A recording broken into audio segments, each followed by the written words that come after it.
qu'y a-t-il de mieux que d'impressionner ses ennemis en nommant un charpenter? Eh bien, c'est définitivement de l'appeler Jagdpanther.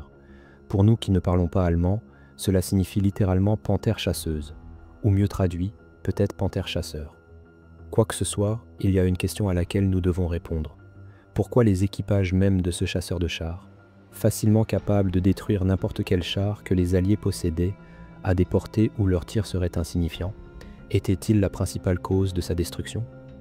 Vous allez maintenant le découvrir à travers l'histoire du meilleur chasseur de chars de la Seconde Guerre mondiale, qui a totalement échoué.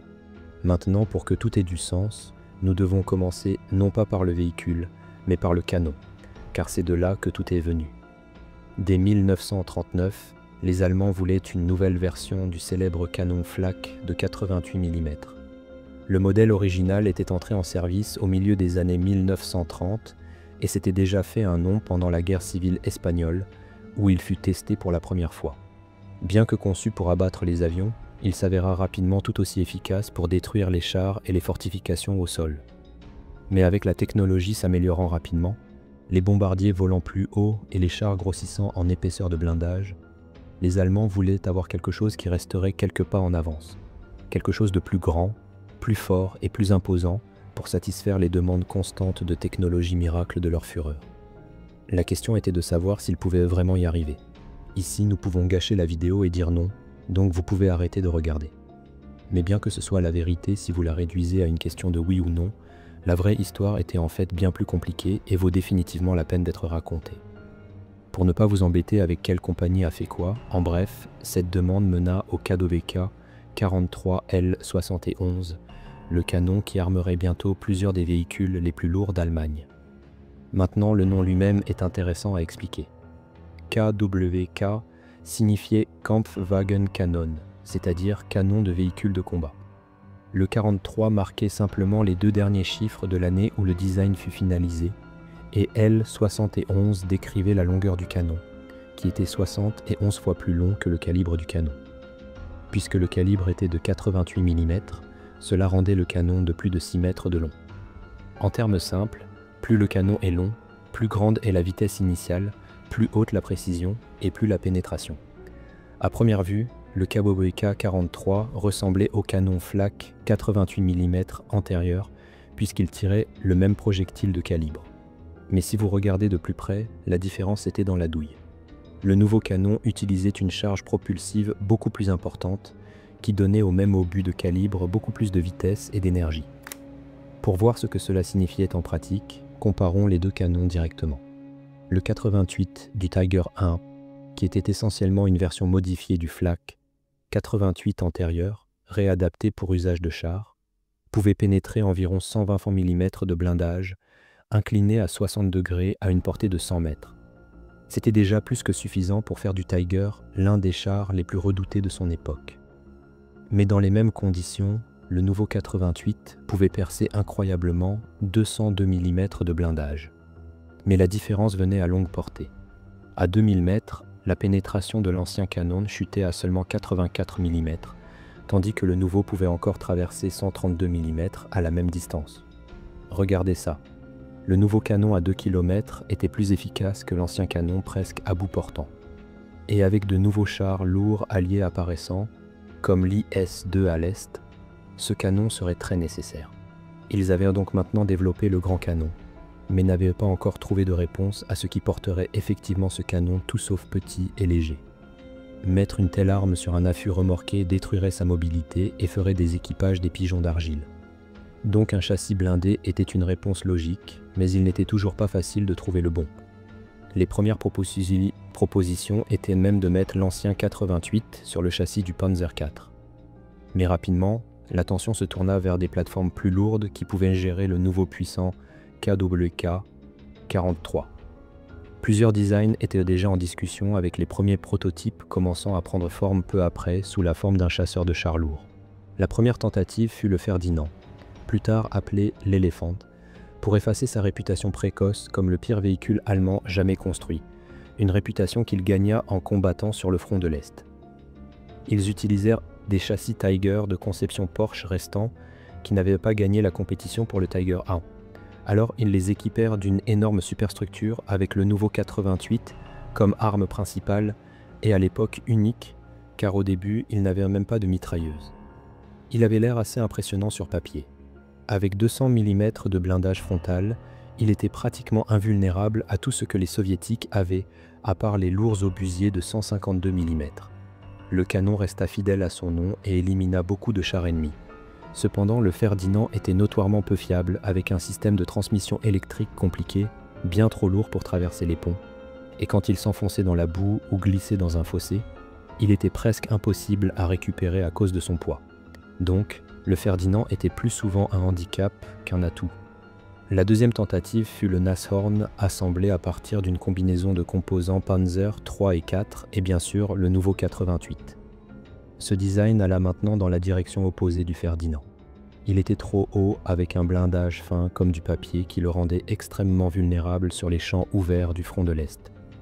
Ces deux véhicules prouvèrent combien le paquet 43 était efficace, mais ils montrèrent aussi combien il était difficile de trouver la bonne plateforme pour le monter.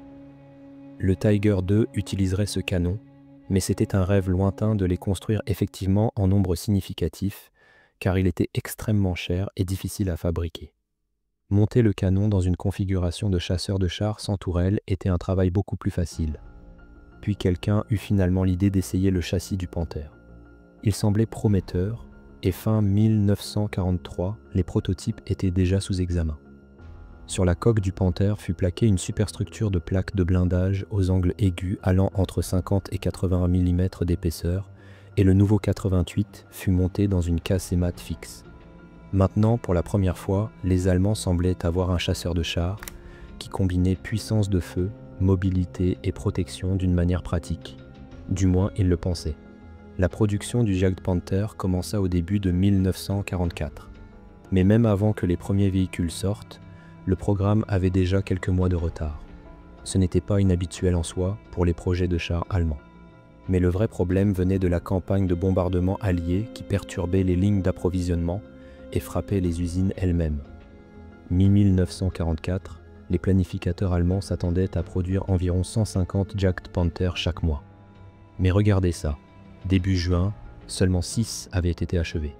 La production augmenta pour un temps, atteignant 55 véhicules en novembre 1944 et culminant à 72 en janvier 1945, faisant à peine 400 unités pendant toute la guerre. Mais c'était encore loin de l'objectif original, sans mentionner leur chance de changer le cours de la guerre à ce point. Le refus obstiné d'Hitler de mettre les femmes allemandes dans la main-d'œuvre jusqu'à tard dans la guerre signifiait que l'industrie s'appuyait sur la main-d'œuvre étrangère, le travail forcé et finalement même les soldats. Une usine demanda 600 ouvriers supplémentaires et les reçut en tirant des hommes des unités d'entraînement Panzer. Ces soldats finirent par assembler des Jagdpanther, ce qui leur donna au moins une sorte d'introduction pratique avant d'être envoyés au front. Cependant, une fois qu'ils entrèrent au combat, ils feraient quelque chose sur le champ de bataille qui ferait que les tankistes alliés devraient changer de sous-vêtements. Nous avons deux histoires à vous raconter, mais avant cela, vous pourriez vouloir jeter un œil à ceci. Au moment où le Jagdpanther fut prêt, le poids avait grimpé à environ 46 tonnes, ce qui n'était rien de nouveau pour les conceptions allemandes, mais il était propulsé par le même moteur Maybach que le Panther, qui était déjà tendu au-delà des limites. Il avait juste une autonomie de 100 à 160 km, s'il ne tombait pas en panne avant cela. Mais la vitesse de pointe dépassait effectivement le Sherman américain, atteignant environ 46 km/h. L'équipage était de 5 hommes standards. Un commandant, un pilote, un opérateur radio qui s'occupait aussi de la mitrailleuse de caisse, un tireur et un chargeur. À un moment, il y eut même des plans pour 2 chargeurs pour suivre le rythme des lourds obus. Mais comme c'était déjà à l'étroit à l'intérieur et l'Allemagne ne débordait pas exactement de main-d'œuvre de rechange, l'idée disparut rapidement. Après Koursk, les concepteurs essayèrent aussi d'installer des armes de défense rapprochées, essentiellement de petits lance-grenades, dans le toit pour tenir l'infanterie à distance. Mais la plupart des Jagdpanther ne les reçurent jamais à cause des pénuries. Une chose intéressante est que le Jagdpanther ne faisait pas partie de l'arme blindée comme les chars standards avec tourelle, mais appartenait à la branche d'artillerie, et cela façonnait comment il était censé être utilisé. Il n'était jamais supposé combattre comme un char au corps à corps. Son travail était d'utiliser son canon à longue portée pour détruire les blindés ennemis, briser les charges de chars, ou soutenir les attaques en éliminant les cibles les plus lourdes à distance. Il était aussi supposé combattre en bataillon lourd de chasseurs de chars et en aucun cas être utilisé individuellement ou sans soutien approprié d'autres armes. En bref, c'était un spécialiste, pas un bagarreur. Mais quand les commandants oubliaient cette distinction, comme tout ce qui pouvait combattre était envoyé en première ligne, les résultats tendaient à être désastreux. Le Jagdpanther entra au combat en juin 1944, envoyé d'abord en Normandie avec seulement 6 véhicules, où la réalité prit rapidement le dessus sur la théorie.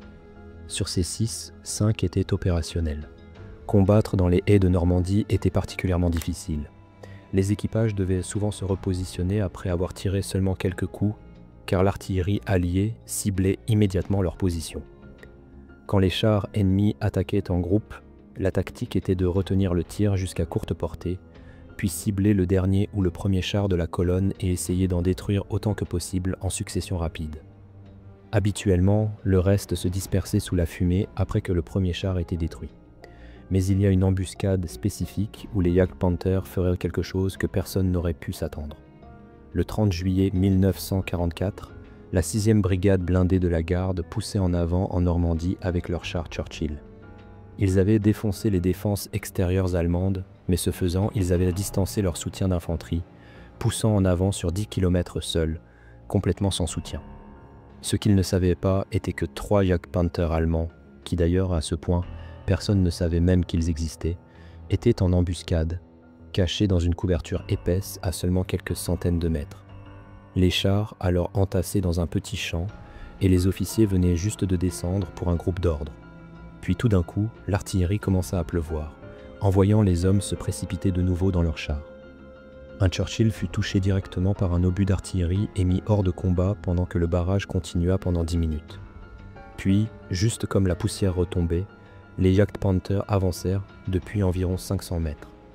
Ils ouvrirent le feu dans l'arrière gauche exposé avec 3 Churchill détruits presque simultanément. Puis, un Jagdpanther poussa en avant à travers les chars britanniques, tirant surtout sur son chemin. Les Churchill ripostèrent et au moins un impact fut observé sur le Jagdpanther, mais l'obus rebondit simplement et il s'en alla. Un deuxième Jagdpanther s'approcha, mais il fut repoussé par le tir concentré des Churchill. En juste 2 minutes, 10 Churchill furent détruits par les Jagdpanthers, avec un de plus perdu à l'artillerie, laissant tout l'escadron presque anéanti avec juste 4 Churchill restés vivants, et ils ne savaient même pas ce qui venait de les massacrer.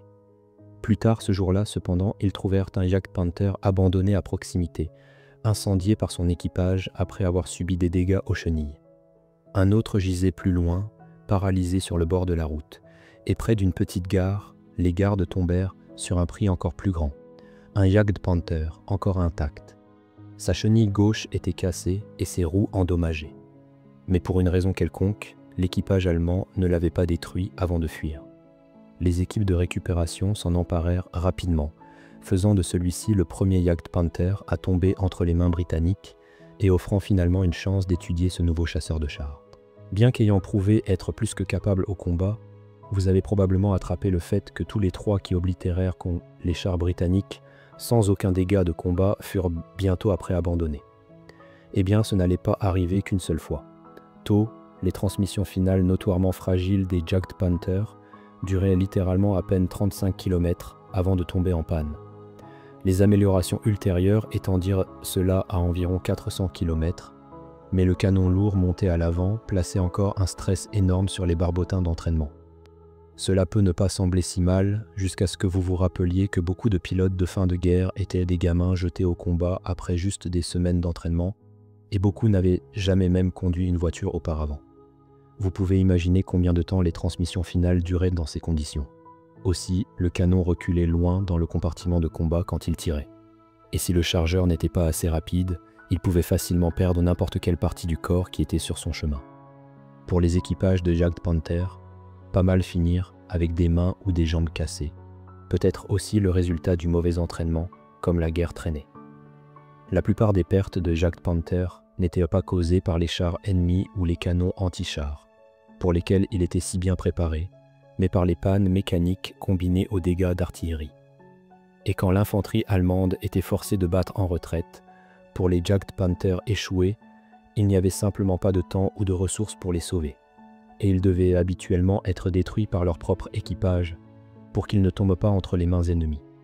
C'était spécialement le cas sur le front de l'Est, comme par exemple quand le 563e bataillon lourd de chasseurs de chars détruisit une fois 53 chars soviétiques en un seul combat, mais après 12 de leurs propres Jagd Panthers durent être détruits, soit parce qu'ils étaient tombés en panne ou simplement à court de carburant. Dans un autre cas, un Jagd Panther solitaire retint toute une colonne soviétique, détruisant 12 chars avant de finalement manquer de munitions et de carburant, et rencontrer le même sort aux mains de son propre équipage, qui dut continuer à pied. La même chose arriva encore dans la bataille des Ardennes et bien d'autres. Quand la guerre se termina, plusieurs Jagd Panthers inachevés furent trouvés dans une usine qui avait été capturée par les Alliés. Les Britanniques utilisèrent des ouvriers allemands sous supervision pour achever 3 Panthers et 7 Jagd Panthers, et ceux-ci furent utilisés pour des tests plus tard avec certains d'entre eux expédiés en Grande-Bretagne. Le Jagd Panther du musée de Bovington est l'un d'eux et vous pouvez le visiter.